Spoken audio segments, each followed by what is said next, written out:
Welcome back to my channel Soma lifestyle. তো বন্ধুরা, দেখতেই পাচ্ছ এই যে এটা আমাদের ঘরের যিশু।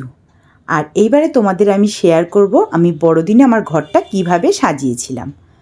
তো এই যে আমি গোশালা তৈরি করেছিলাম, তো তোমাদের দেখানো হয়নি আমি কিভাবে গোশালাটা তৈরি করেছিলাম। তো এবারে এই যে 1 জানুয়ারি হয়ে গেছে, ক্রিসমাসও শেষ হয়ে গেছে।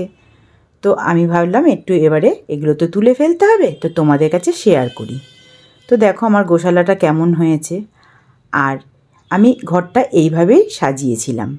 তো ভাবলাম একটু তোমাদের দেখিয়ে দিই, একটু সময় পাইনি ক্রিসমাসের সময় যে তোমাদের তখন আমি শেয়ার করব।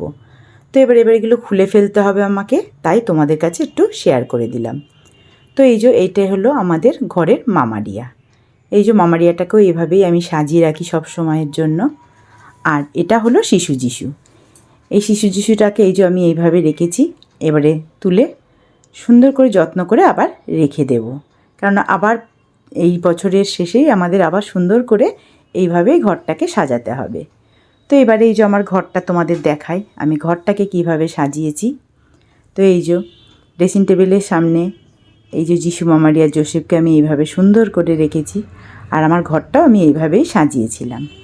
তো দেখো আমার ঘরটাকে কেমন লাগছে, ভালো লাগলে অবশ্যই কমেন্টে জানাবে, খারাপ লাগলেও বলবে যে দিদি এই জায়গাটায় এটা ভালো লাগছিল না বা এটা ভালো হয়েছে, তোমরা সব কিছুই জানাবে। আর এটা হলো অ্যাপেল ট্রি। এই যে এইভাবে আমি অ্যাপেল ট্রিটাকে সুন্দর করে সাজিয়েছিলাম, কেমন লাগলো অবশ্যই জানাবে।